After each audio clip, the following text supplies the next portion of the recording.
Hello, my fellow Americans. On today's video, we're going to talk about the government's role in workers' rights. Now, a lot of things worker right related are handled by unions nowadays. The thing about that is, unions are kind of a dying breed. There's a lot of places don't have them, and a lot of people that have a fear of trying to organize them. And for that, you'd really have to talk to somebody who's in a union, whether on an official or unofficial note, because I don't have the answers for it, because I'm not a union rep of any kind or anything like that. But we're not here to talk about unions, so we're just going to push that to the side. Just bringing it up temporarily. We're here to talk about the government's responsibility in workers' rights. And one of the biggest things that comes up when you talk about the government and workers' rights is minimum wage. Now, minimum wage is somehow a hot button issue. You mention raising minimum wage and people lose their absolute mind. Oh, but the price will go up of things.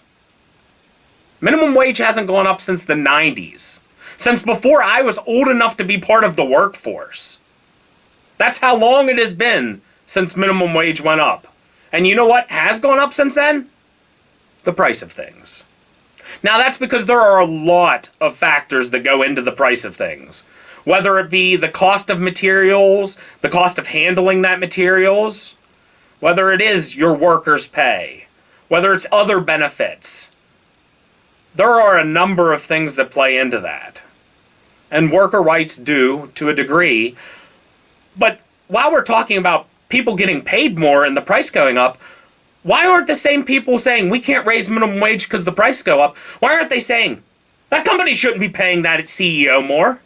That company shouldn't be giving those shareholders more money. The price will go up. If we're so scared and so infuriated by the thought of the price of services and goods going up because we raise minimum wage, why aren't we also afraid of how raising those other people's, the amount of money they have? Why doesn't that scare us?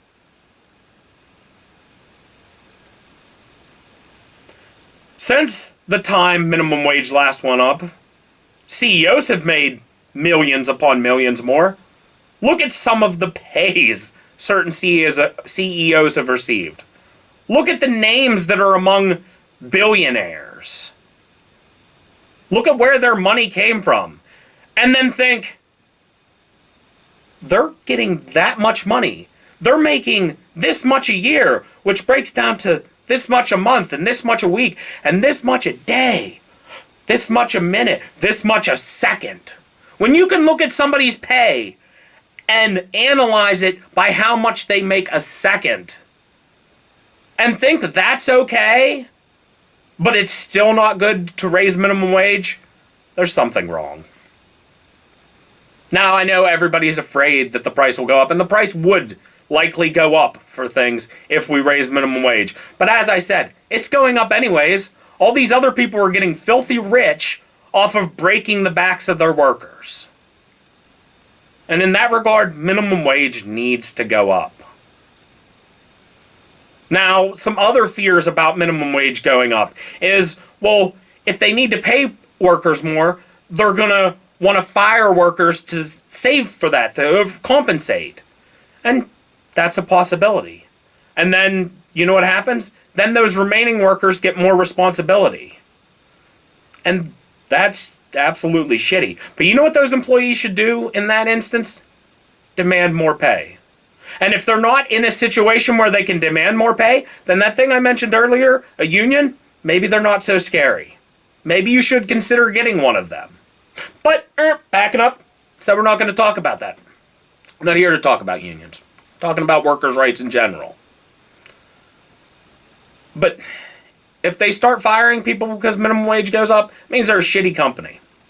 Plain and simple. If you can't afford to pay your workers a livable wage, you probably shouldn't be a company. But enough on that too. We'll continue to move on because I want to cover more than just minimum wage and workers' rights. But I'm not done covering it. Another thing that I often hear when it comes to, but if we raise minimum wage, is then somebody will be getting paid the same as me. Well, you know what the thing is about that? If somebody flipping burgers is then making the same that you make and you do something you feel like you deserve more pay than they do, that gives you the optimal time to go to your boss and say, hey, you need to pay me more. And if they say, we can't pay you more, then you say, I'll go flip burgers and make the same. I don't care. What are they going to do? Fire you? Then you go flip burgers and you make the same as whatever job you're retreating like at trash anyways. When minimum wage goes up, the people who already make that amount, less than that amount, whatever it goes up to, or near that amount, or even above that amount, they have more ground to stand on in demanding better pay for themselves. They have something to throw at their employee. Because a lot of employers count on the fact that, what are you going to do? Go get a different job? They don't pay as well as us. You take that out of their hands when you can say, I will go somewhere else. When minimum wage goes up, anybody who made under that, their pay goes up too. And if you're not satisfied that now you're making the same amount as somebody doing what you may consider a teenager's job, which statistically, by the way, is proven entirely inaccurate. There's more workers in the minimum wage workforce that are adults than children. Who works at those places during school hours? Who works at those places in the middle of the night when children aren't allowed to work? Adults. There are more adults in the minimum wage workforce than children. It is not jobs for kids anymore. But sidetracked. Getting completely off the subject. When those people start making the same as you, it doesn't mean it has degraded your value. It means it has raised theirs. And if you are not satisfied with the fact that they're making the same as you because you somehow all and mighty feel like you're better than them, then you can demand to your boss to pay you more. And what's the worst they do? Say no? Leave. You have lots of new options now. And it blows my mind that a lot of the argument against raising minimum wage is how it makes things better for somebody else. They don't deserve that. If they wanted a better job, they'd go get an education and they'd get a better job. That is an old way of thinking, and that is a dead way of thinking. Look at the number of people who go to college and end up doing a shit dead-end job. Things are not the way they used to be, and as such, they should not be treated the same as they used to be. It is a new era with new ways of doing things, and the things that haven't upgraded to go along with the times, they need to upgrade. And minimum wage is without a doubt one of those things. And if your biggest argument against it is that somebody else's life will be a little better, then maybe you should analyze where you are in your life, who you are, and honestly, how you treat other people. What is wrong with you? How does somebody else doing better for themselves negatively impact you? Oh God, the price of milk went up. Oh no. Prices are already going up. We've been down this road. You can either suck it up and let things be better for everybody, or you can watch this ship slowly sink around you. Look at the worker shortage. Ah, yeah, but the government was giving them money. Look at the worker shortage that supposedly still exists when the government cut them off. My generation, and the generation under us, and even people from older generations in cases, they're looking at it and they're going, I will not kill myself for an employer that won't pay me my worth. And you know what? More power to them. If it inconveniences somebody that there's not enough workers somewhere, maybe they should question why there's not enough workers. It's not that people don't want to work. They don't want to work for shit pay and no benefits.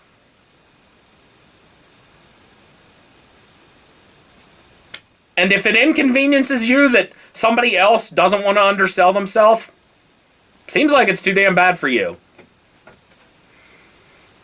But anyways, we need to move on, because minimum wage is not the only thing the government can do.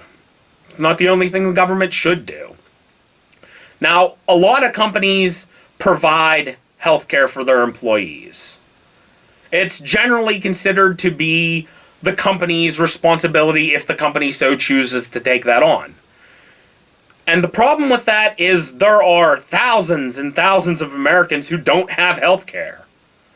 Jobs that only provide health care if you work a certain number of hours, or only provide those kind of benefits once you've been there for so long.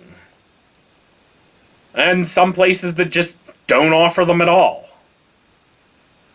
And this is another one of those things that everybody seems to be scared about. How will we take care of it? How will we as a nation pay for it? Oh God, it'll come out of my taxes. Oh, forgot a big one. Socialism! Anyways, universal health care. Health care for everybody. Whatever name we so choose to give it, government-provided health care. Historically in this country, it's argued against. It can't be done. We can't do it. There's too many people. And somebody will come back with, well, Denmark does it.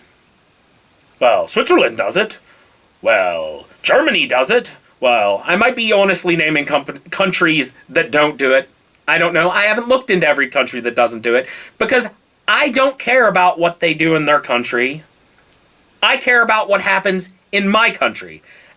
I care about their country enough to reference it and use it as a bookmark, but unless I'm having an open argument with somebody where I need to provide the factual evidence that this exact country does it this way, and this is how it works out, unless I'm in one of those situations, I'm just spitballing it out there, and the general point is, it happens in other countries. And when that comes up and somebody says, well, it happens here, why does it work for them and not us? The usual reply is, well, there's more people in America. You can't work with this many more people. Now, here's the magic thing about that. So, there's this thing called math. And see, how math works is that no matter how you change the quantities, if they stay the same ratio-wise, the math stays the same. So, if you have one person who pays $1,000 in taxes and gets $100 in benefits, and that works out fine with no issue, then if you have 10 people who pay $1,000 each and get $100 in benefits, it works the same. And if you have 100,000, and if you have 1,000,000, and if you had 10 trillion people, which there aren't that many people in the world, but if you had any number of people and they are contributing X amounts and receiving X amount of benefits, or Y amount of benefits, that stays the same.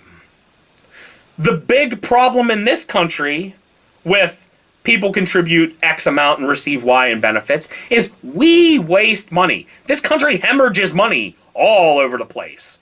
We spend more on our defense budget than the next 10 countries combined. We hemorrhage money.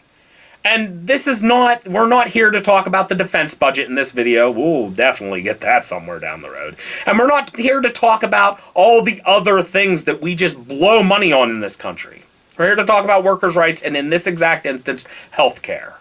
It is possible to provide health care to every American without breaking the bank, without raising taxes, without destroying what we have in this country. It can be done. Other countries have showed us. Why we're not doing that is definitely some big scare tactic ran by people. And while we're just on this whole healthcare thing, just side note, maybe if the government regulated pharmaceuticals a little better, maybe we'd be good there too, if insulin didn't cost like $1,000 some bucks a shot. Maybe we could do some good. But also, another video. So, back to the workers' rights thing.